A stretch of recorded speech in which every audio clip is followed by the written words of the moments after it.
और इस वक्त की बड़ी खबर है, महागठबंधन की हार पर तेज प्रताप यादव ने कहा है कि जयचंदो ने आरजेडी को अंदर से खोखला कर दिया।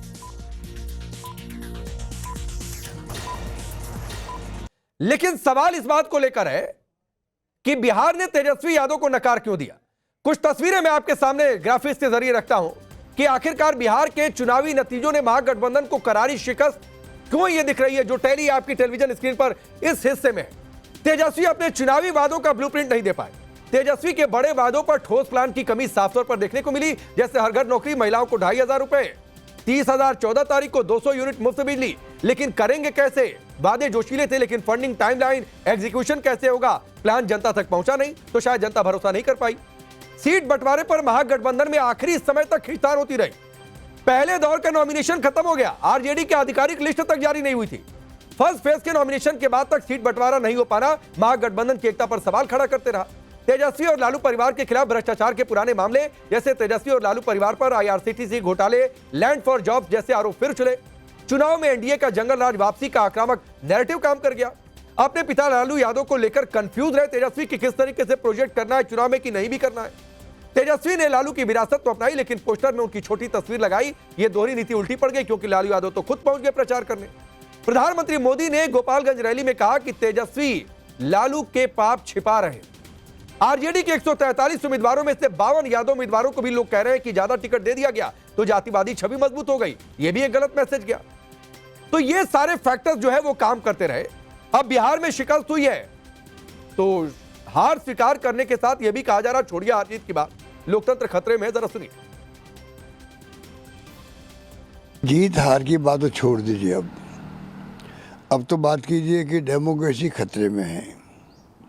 जो हालात हरियाणा के बाद में महाराष्ट्र में बने हैं, महाराष्ट्र में जो बने थे ना वही हालात यहाँ बने हैं।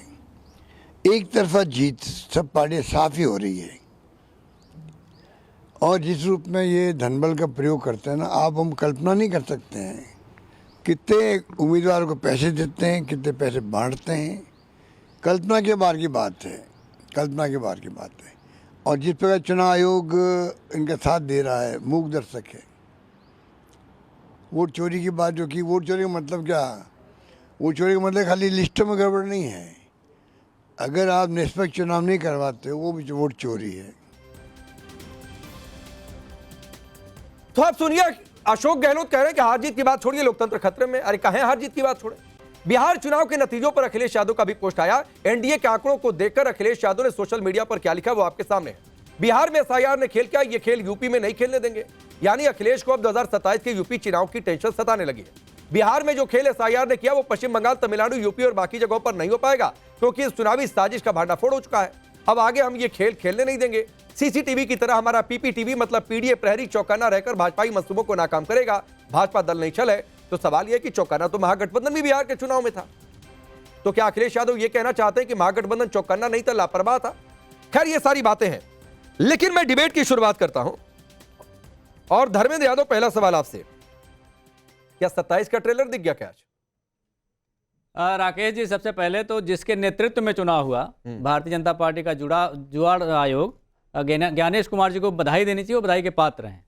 अब 2027 का जो चुनाव है, भारतीय जनता पार्टी एक दल नहीं छल है, माननीय राष्ट्रीय अध्यक्ष जी ने कहा है, और उसके छल को हम पूरी तरह से समझ रहे हैं। जो आपने कहा कि महागठबंधन का चौकन्ना नहीं था, महागठबंधन चौकन्ना था, लेकिन चोरी को रोकने के लिए चौकन्ना था। चोरी हुई साबित करिए। सुन लीजिए, चोरी को रोकने के लिए चौकन्ना था।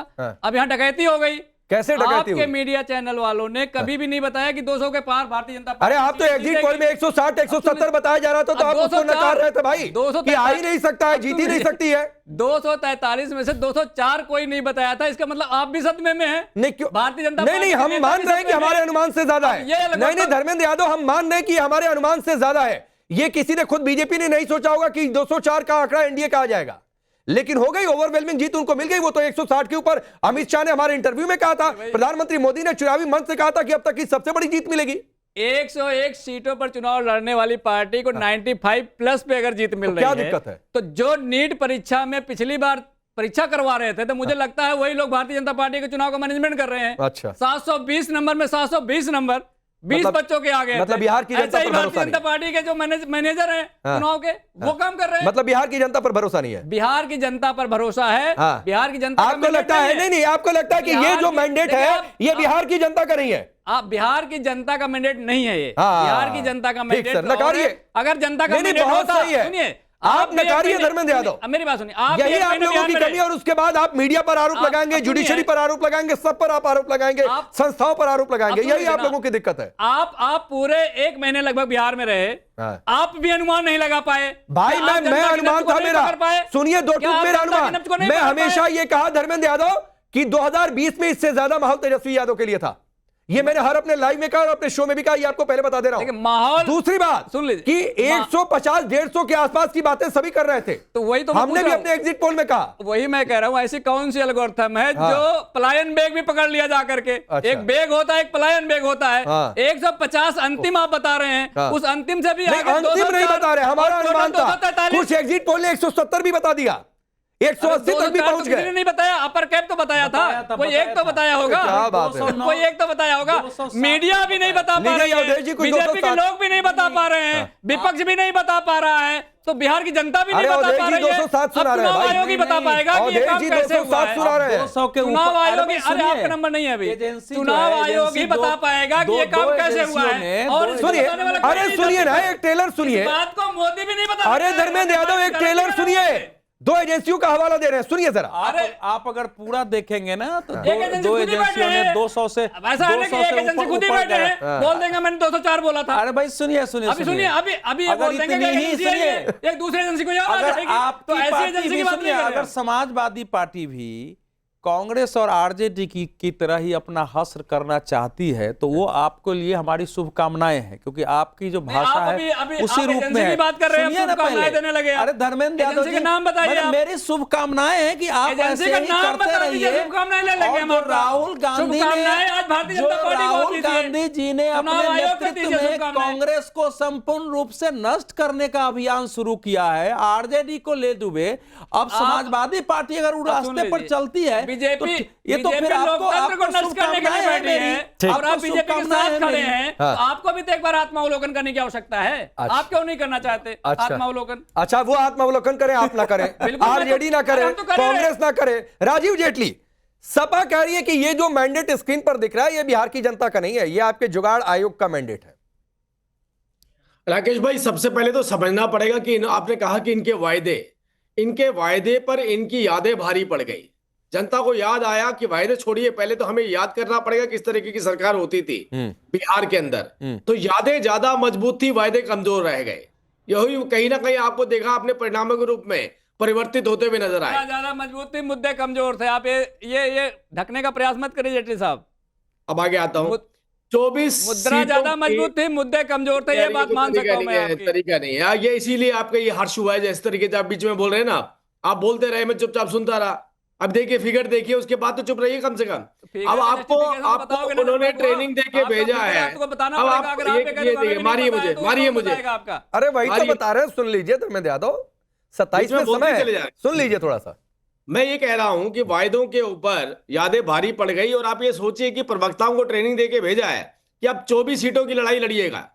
अब आपको 180 सीटों की लड़ाई नहीं लड़नी है। ये जो बीच का गैप था 180 और 204 के बीच का, इसकी लड़ाई लड़नी है। 200 ये 24 सीटें कहां से आ गई? क्योंकि अभी तक तो जो साइकोलॉजिस्ट थे उन्होंने 180 बताई थी, 180 तक तो इन्होंने भी कबूल कर लिया।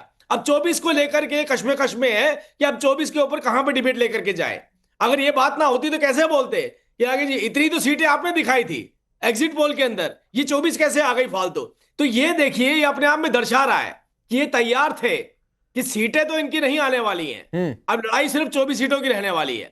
देखिए बिहार के अंदर 1985 से लेकर 2005 के बीच में चुनाव होते थे।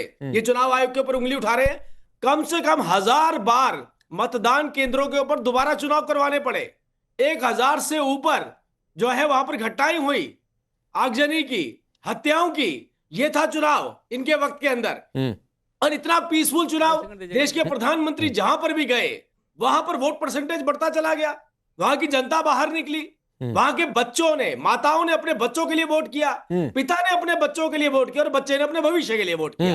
तो जब बच्चे अपने भविष्य के लिए वोट करें और उनके माता पिता बच्चे के लिए वोट करें तो वोट और बिहार को जाए तो वो कहीं ना कहीं आपको भारतीय जनता पार्टी के फेवर में नजर आएगा। ठीक। अब आप ये बताइए कि आपको कोई क्यों वोट करता, इसकी एक अच्छी वजह बताइए।